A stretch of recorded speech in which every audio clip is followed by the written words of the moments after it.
Olá pessoal, tudo bem com vocês? Sejam todos muito bem-vindos a mais uma aula e hoje eu estou tendo a honra de entrevistar uma profissional renomada aqui da área, com vasta experiência em sala de aula, nessa parte psicológica por parte dos professores e alunos, e é um pouquinho disso que a gente vai falar hoje.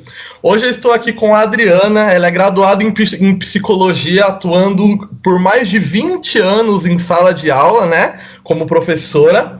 Ela é graduada também em psicologia e está fazendo pós-graduação em neuropsicopedagogia, certo? Fazendo atendimento aos alunos da própria instituição, né? Atualmente ela realiza atendimentos como psicóloga na área clínica. Então, Adriana, seja bem-vinda aqui a esse bate-papo. Obrigada, Lucas. Eu que agradeço a oportunidade de estar podendo contribuir e participar desse projeto com vocês. Que bacana. Gente, para todo mundo que está assistindo aqui, muito se fala, principalmente nesse atual cenário que nós estamos vivendo agora, do quanto está sendo difícil esse mundo das aulas online, né? Tanto por parte, a gente escuta obviamente falar mais por parte dos pais, dos alunos, mas pouco se fala no lado do professor, do educador. O quanto está sendo difícil dele conseguir adequar aquele universo que era de sala de aula presencial para esse universo agora. E aí, Adri, eu queria já saber de você. Na sua opinião, qual é o grande desafio por parte dos professores, né? Principalmente nesse atual cenário e também não no atual cenário, quando a gente fala desse universo das aulas online? É verdade, Lu, pouco se fala, né, nesse cenário online, nesse cenário virtual, na área da educação, né? A gente está falando muito na linha de frente, área da saúde, mas a área da educação também é de extrema importância e não se fala, né, como se tivesse sido banida, esquecida, né, nesse momento. E os professores estão enfrentando N desafios por conta de tudo isso, né? Eu digo que eles dormiram professores presenciais e acordaram professores em EAD. Eles não tiveram nenhum treinamento para isso, né? Simplesmente foi jogado para eles, olha, a partir de hoje as aulas serão online. E aí, né? Se vira? E não é bem assim. Então eles estão tendo assim que se preparar, muitas mudanças, adequar novas estratégias e nem sempre são reconhecidas, né? Eles sofrem muita cobrança, tem carência financeira, é um ambiente que não é adequado, tá dando aula e tem os filhos dentro de casa, e aí não tem um ambiente preparado, um ambiente adequado para isso, como é uma sala de aula, né? Aquele respaldo todo, aquelas ferramentas, eles não têm. E muitas vezes falta, Lucas, até reconhecimento por parte da escola, né? Reconhecimento por parte dos gestores, para dar um respaldo, ver o que precisa, auxiliar da melhor forma. E na maioria das vezes eles também não têm isso, porque a escola também não foi preparada. Na verdade, foram todos pegos de surpresa. E aí, se você perguntar hoje para os professores qual é o seu maior desafio, né? Qual foi a sua maior conquista, eles vão falar que são gravar aulas online. Porque eles acabaram virando professores assim, né? Virtuais. E se você perguntar, o maior desafio é saber se eles conseguiram atingir virtualmente os alunos. Porque por mais que eles façam, eles não conseguem atingir 100%. A criança está lá do outro lado da tela e tem diversos estímulos em volta dela. É o cachorro que late, a televisão que está no desenho, é a mãe que deixou uma tampa de panela cair na cozinha. Então, ele acaba se dispersando da aula, porque ele tem outros atrativos em volta daquela tela, né? E que o professor não consegue alcançar. Então, isso causa muito cansaço, um desgaste mental muito grande mesmo. É verdade, Adriana. Eu acho que faz muito sentido isso que você falou, e até algo que eu costumo comentar com profissionais que são da área, que eu troco muita ideia para desenvolver conteúdo, para agregar. E o que eu sempre falo é que no Brasil se fala há bastante tempo sobre a educação à distância, né? Sobre as aulas online e sobre o EAD, que são duas coisas aí um pouquinho diferentes. Mas se fala somente em termos tecnológicos, ou seja, o Brasil, as universidades, as escolas, elas estão investindo, né? Hoje elas conseguem dar aula online, mas pouco se fala nesse preparo por parte dos profissionais que estão ali de fato na linha de frente, né? Hoje, se a gente for pesquisar, talvez, né, é muito difícil você encontrar um professor que fala, olha, eu fiz um curso voltado para aula online, onde eu aprendi a gravar vídeo, eu aprendi a desenvolver conteúdo. Então, faz muito sentido, eu acho que isso que você falou, em termos de preparo puro, né, para esse universo real aí. Exatamente, é uma falta de preparo, porque nem a universidade, a faculdade, a graduação em si não prepara para isso, não prepara. Então eles saem sem saber mesmo, né? Não tem como, aconteceu mesmo, foi um imprevisto e que está perdurando por muito tempo. Então eles estão dando o melhor de si. O problema é nem sempre o melhor de si está sendo suficiente para a escola e para as famílias. Então, isso desmotiva o profissional que está ali na frente. Verdade. E Dri, junto com todo esse problema, né, esse desafio gigante que a gente acabou de citar aqui, a gente ouve falar bastante em uma palavrinha, né, por parte aí, tanto dos alunos, dos pais que estão em casa acompanhando os alunos de perto, mas eu quero saber agora de você, que é profissional também da área da psicologia, por conta dos professores, sobre a ansiedade, né? A gente sabe que existe essa ansiedade por parte do aluno, que ele tá ali, ontem ele estava na sala de aula e hoje ele já está no computador da casa dele, mas como que é essa ansiedade por parte do professor e do educador, que também estava nesse cenário, e mais do que isso, hoje ele é cobrado por parte dos pais, dos alunos e da escola. Como que é essa ansiedade desses profissionais? Lucas, fala mesmo, né? Na verdade, a ansiedade, ela já eu digo que uma palavrinha permanecente já há um bom tempo, né? Até antes mesmo da pandemia, a gente já estava falando da ansiedade. Muitos pacientes procuram a terapia por conta de ansiedade, né? E a ansiedade nada mais é do que um sentimento, né? Um sentimento que todos nós temos.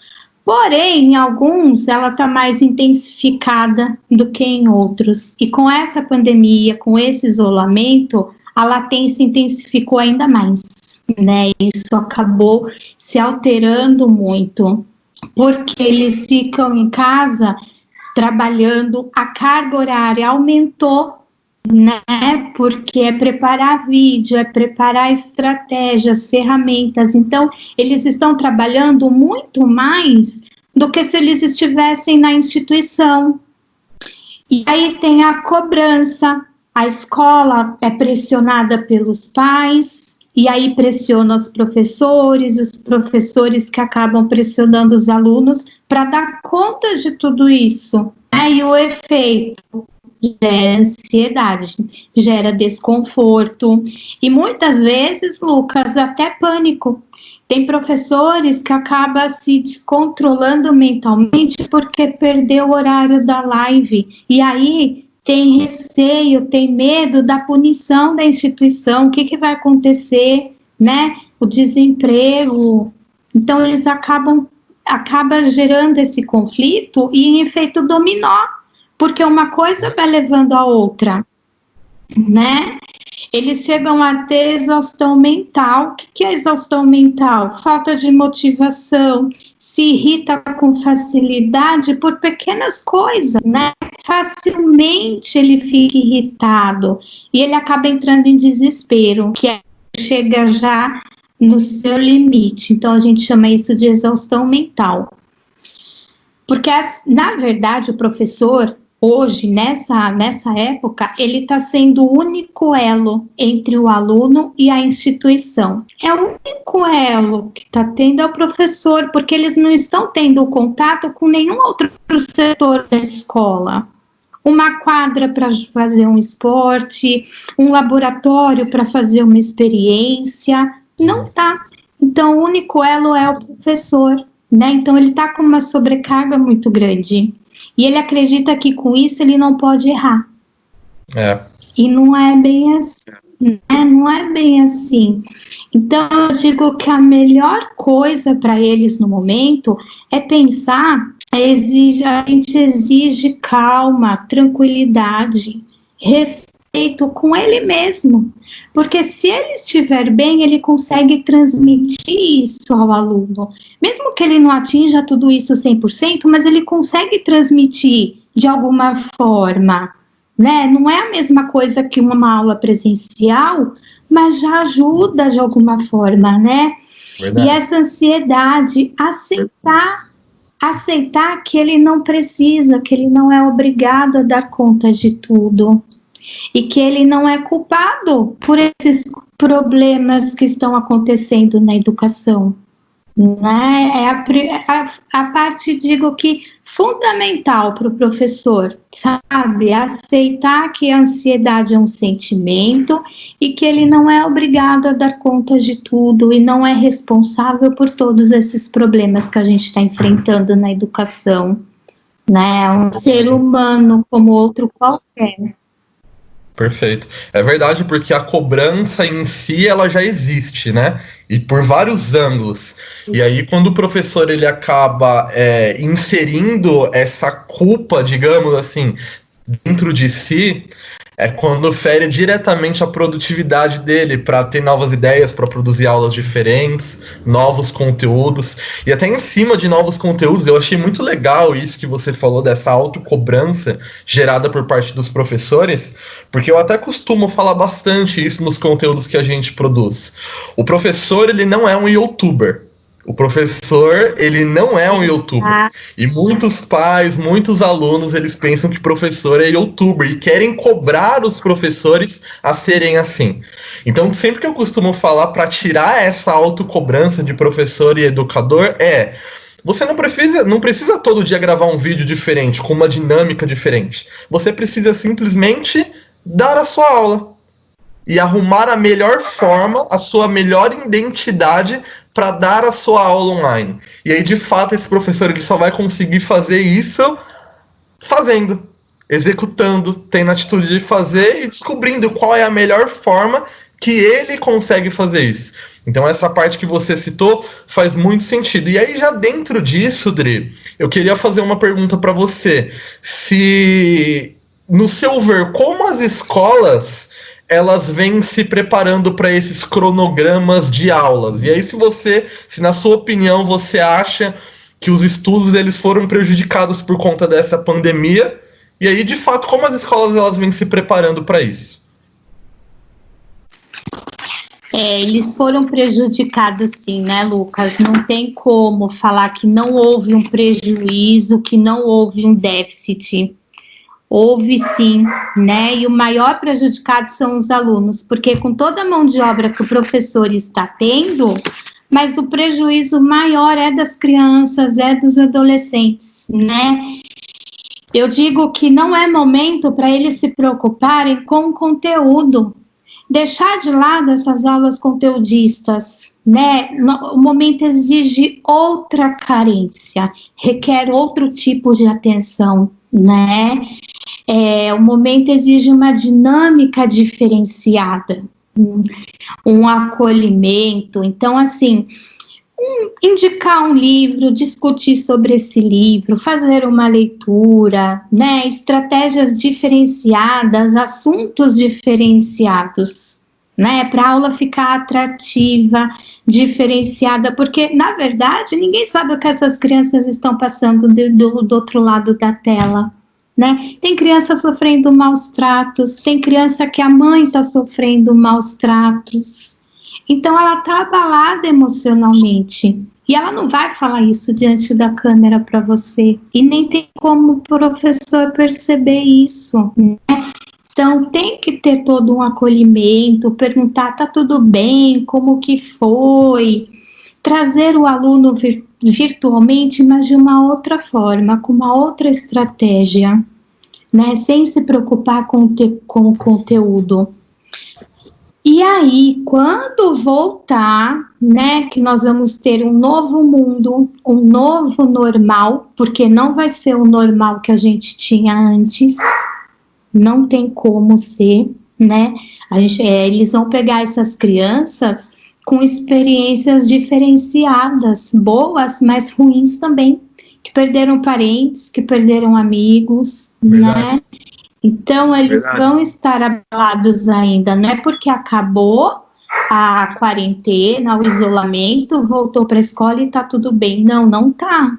Não tá. Vai exigir estratégias diferenciadas, né? Então, aplicar avaliações diagnósticas que não tenham um valor de nota, né? Para saber o que foi aprendido, o que não foi, onde está a defasagem, em que pé anda a turma em termos de aprendizagem, para tentar equilibrar tudo isso e sanar essa defasagem da melhor forma, porque eles não estão sendo atingidos 100% de forma igual, não estão. Então, a melhor coisa é isso, no momento é o acolhimento, estratégias que eles consigam manter os alunos virtualmente ali para eles de forma atrativa, porque tem muito mais estímulo atrativo por trás da tela do que ali na aula. Verdade. Né? E aí, quando voltar a se preocupar com essa adaptação e respeitar, porque vai ser uma adaptação lenta e gradual. Ela vai ter que ser fracionada, não vai ser do dia para a noite que eles vão conseguir sanar tudo isso. Lembrando que nem todos, a maioria dos alunos não são autodidatas. Eles precisam do professor para ensinar, para intermediar tudo isso, que é a peça fundamental na educação.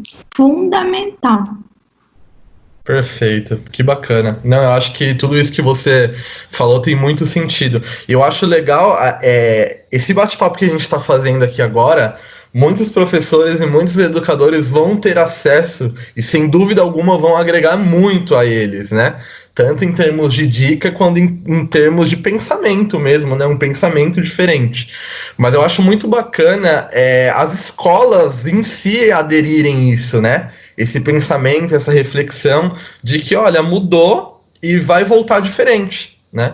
Eu acho que vai ser muito, muito sério e a gente vai ter um problema muito grande na área da educação com não só os professores e educadores, mas as escolas, as universidades, as instituições que pensarem que tudo isso vai passar e vai ser como era antes, a gente vai ter um problema muito grande com isso, né? Ou seja, acho que o mindset dessas pessoas... Não tem... Verdade. Exatamente. Não ser como era antes, vai ser, e não só na educação, em todos os outros setores, né? Eu acredito que vai vir aí uma mudança muito grande que a gente ainda não está preparado. Não só na educação, né? São hábitos que vão ter que perdurar por muito tempo para a gente conseguir superar tudo isso. Sem dúvida. Adri, e em cima disso eu já queria perguntar para você, como você enxerga o profissional da educação do futuro? E aí visto de vários ângulos mesmo. Obviamente que a gente está falando do professor e do educador, mas quando eu falo de educação, a educação como um todo, as universidades, as escolas, as creches, como você enxerga esses profissionais futuramente? O profissional da educação, né, Lucas, ele tem que, na verdade, ele deve ser um eterno estudante. Não tem ferramenta melhor, né? A faculdade de pedagogia, quando o professor sai formado, ela é rasa, né? Ele tem que ir atrás de cursos para complementar, para aprimorar o seu conhecimento. Ele não pode parar. Eu estou graduado e pronto. ponto final. Não, não é assim. Então, ele está sempre tendo que inovar, renovar, vai atrás de curso. O problema é, a carga horária de um professor, ela é muito grande. Geralmente, eles trabalham manhã, tarde, noite, manhã e tarde. Dificilmente o professor trabalha meio período, né? Até por conta da carência de respaldo financeiro, carência financeira, né? O professor não é bem remunerado no Brasil, então ele precisa dobrar a carga horária para conseguir sanar suas despesas, seus custos. E aí ele acaba, muitas vezes, aí chega cansado, não tem estímulo para procurar esses cursos, para se reinventar. Ele está cansado. E dificilmente você vai encontrar um professor que fala que não leve o trabalho para casa. Dificilmente você vai encontrar um professor que passa um fim de semana sem corrigir uma prova, sem elaborar uma aula, sem preparar uma correção. Por quê?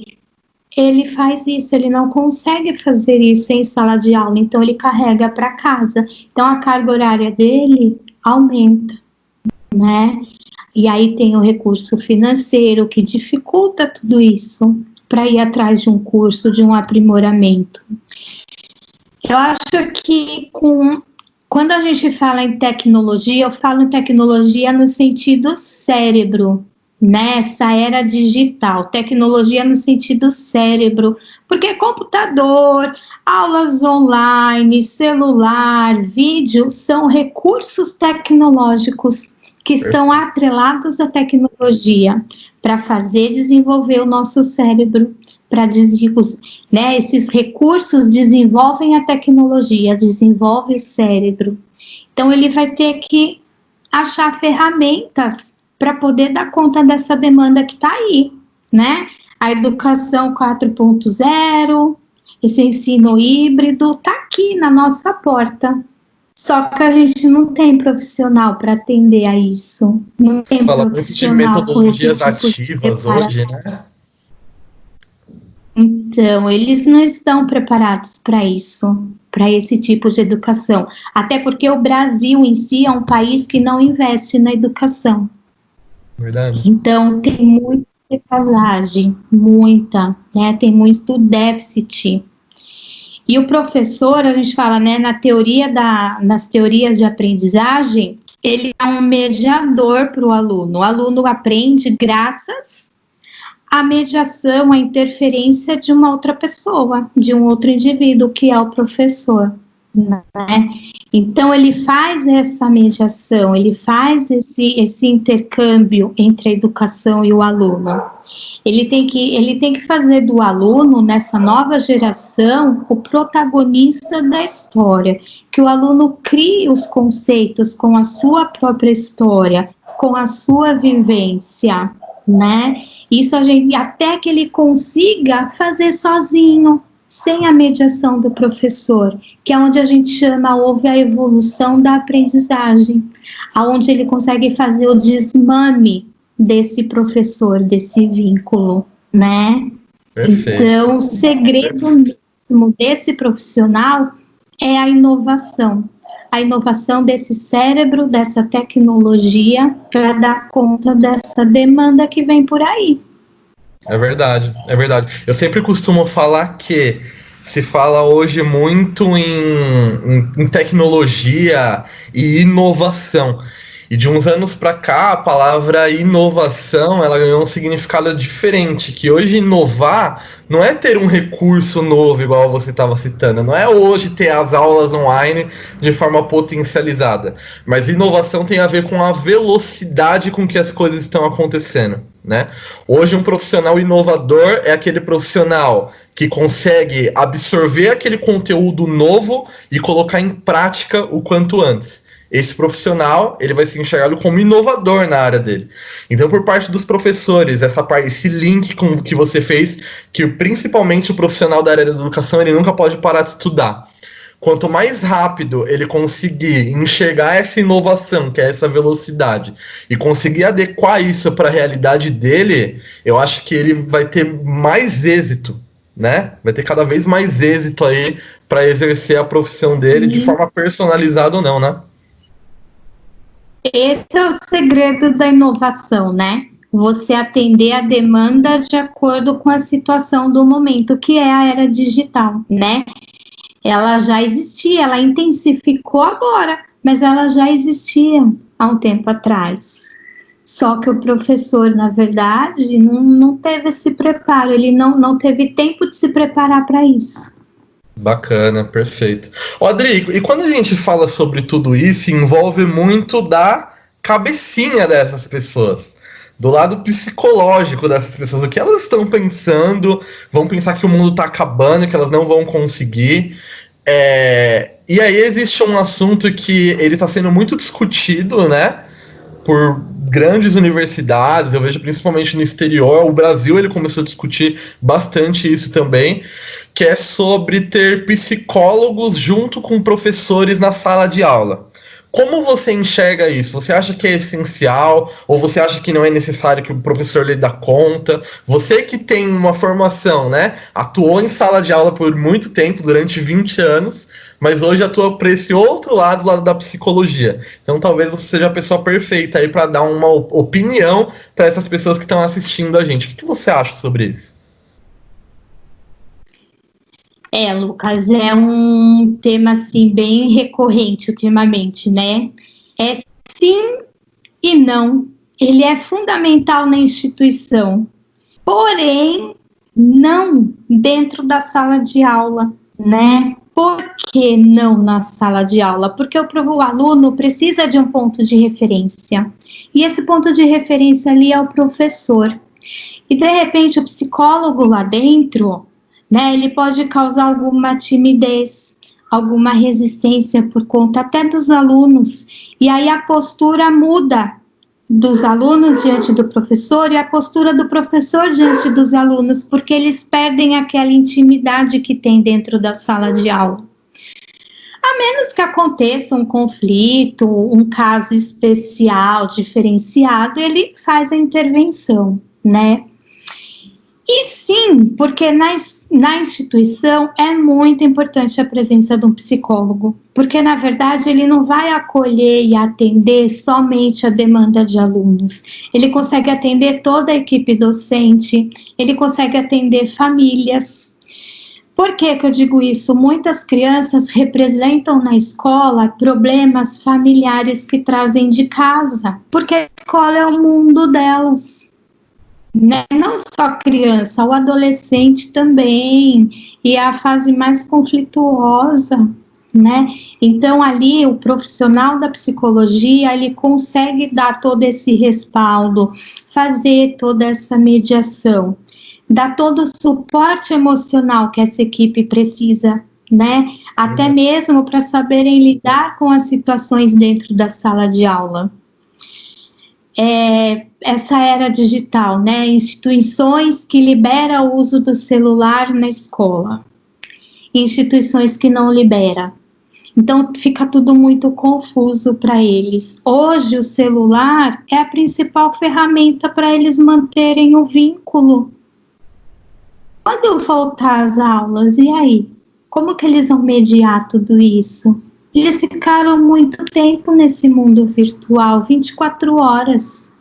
Então, vai precisar ser pensado em estratégias, trabalhos diferenciados, que é onde o psicólogo pode atuar com isso, auxiliando em outros conflitos também que possam vir a aparecer, como a gente falou, crianças que vão aparecer em luto. Verdade. Né? Vai precisar, requer uma atenção maior, requer uma atenção diferenciada. Não tem como fugirmos disso. É verdade, eu acho que essa aproximação de um profissional específico é de suma importância. Você estava falando, eu lembrei de uma situação que aconteceu comigo, acho que há 1 ano e meio, 2 anos atrás. Eu fui fazer uma palestra em uma escola, né, uma rede renomada do Brasil inteiro, né? A palestra que eu fiz foi no estado de São Paulo. E eu fui fazer a palestra para alunos do ensino médio. né? Então, primeiro, segundo e terceiro ano ali do ensino médio, sobre mercado de trabalho, inovação, né? A perspectiva. Era uma escola que eu já estudei, então eu fui convidado pelos professores, diretores. Foi bem legal a sinergia poder voltar lá. E aí eu lembro que durante essa palestra que eu estava fazendo, tinha um aluno que ele não parava. Falava alto, né? Se comunicava com outros alunos. Os próprios alunos já estavam incomodados com ele. E aí eu fui conduzindo a minha palestra normalmente, mas chegou uma hora que eu não aguentei. Eu fui me segurando. E aí chegou uma hora que eu estourei. Eu falei, ô amigão, ô fulano, licença. Gente, ele tá atrapalhando e ele tá me atrapalhando. Aí eu falei, amigo, se você não quiser acompanhar o conteúdo, assistir a palestra, professores, licença, pode esperar lá fora, e aí no final você volta. Que daí assim você não atrapalha ninguém. Enfim, eu continuei a palestra, e aí pra minha surpresa, no final eu vi que não houve interferência por parte de nenhum professor, de nenhum diretor que estava na sala. Eu falei, nossa, que estranho, ninguém fala nada. E aí no final da palestra, os professores e os diretores vieram se desculpar pra mim e falar, Lucas, esse aluno, ele tem uma doença, que é o TOD, né, que é aquele transtorno, e ele tem esse transtorno desafiador por parte de pessoas novas, né? Ou seja, qualquer pessoa nova que chega, os professores enfrentam essa dificuldade diariamente, de ele tem essa enfrenta por todo mundo que ele não tem uma plena confiança. Ou seja, você é uma pessoa nova que veio aqui falar e tudo mais, e aí ele começa a causar, digamos assim, né, usando termos da palavra. E é muito legal você falar isso, porque eu, no momento, eu não tinha nenhuma noção. E aí, como eu vi que os professores não interferiram, eu pude perceber qual é a reação dos professores. E mais ainda, eu tava ali 1h30, 2 horas de palestra. Imagina o professor que ele precisa lidar com essa situação todo dia. Né? É delicadíssimo isso. E aí é por isso que existem muitos casos. Professores até comentaram lá comigo de professores que acabam dando nota porque não aguenta mais o aluno, então vai passando ele para frente, né? Ou seja, a gente não acaba tratando esse eventual problema, essa eventual situação delicada, como ela deveria ser tratada. E é exatamente esse aspecto que você estava citando aí, que eu acho super relevante, né? Que existe, óbvio, um lado de um peso, não, né? Que precisa ter um equilíbrio, mas um outro lado maior ainda, que precisa ser dado uma atenção maior ainda, né?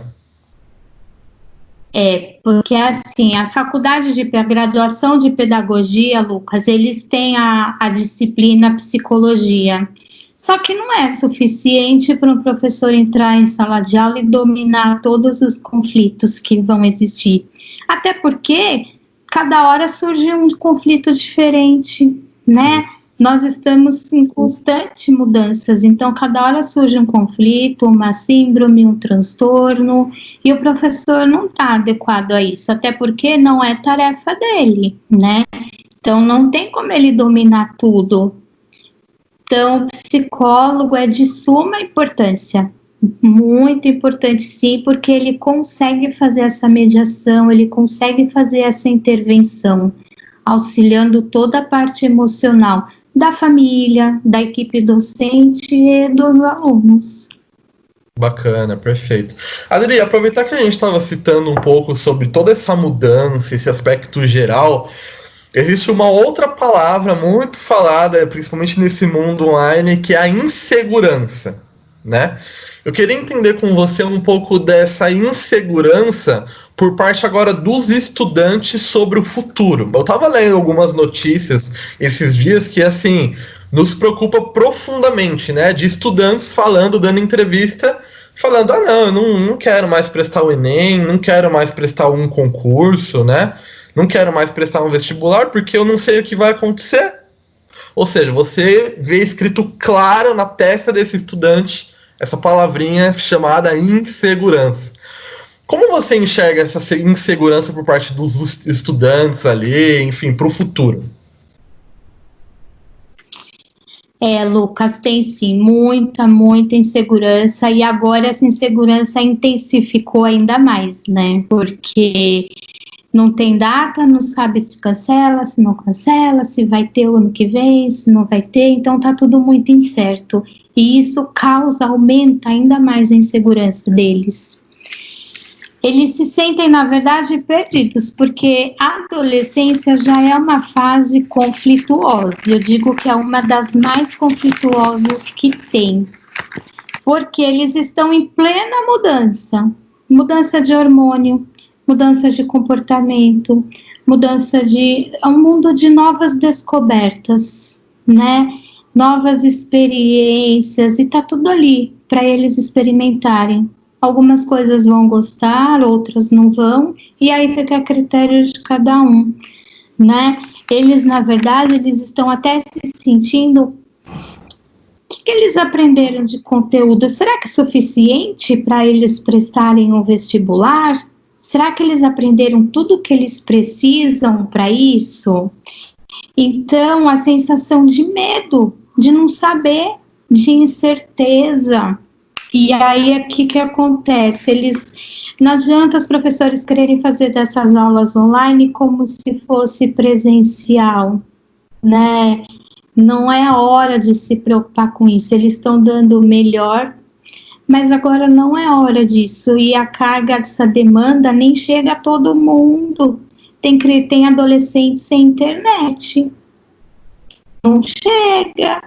Temos cidades aí que têm alunos pedindo livros para conseguir estudar, livros de doação,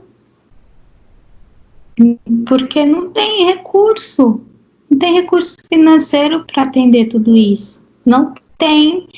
Então é assim, é essa ansiedade que gera neles, porque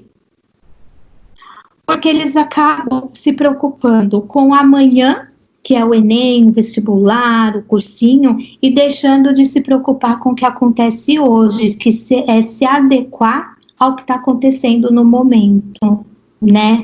Dar conta de hoje. Perfeito. E aí essa ansiedade não tem que ir atenuando conforme eles vão conseguindo, tendo um respaldo. Perfeito. Adriana, a gente está chegando ao fim aqui do nosso bate-papo. Passou tão rápido, né?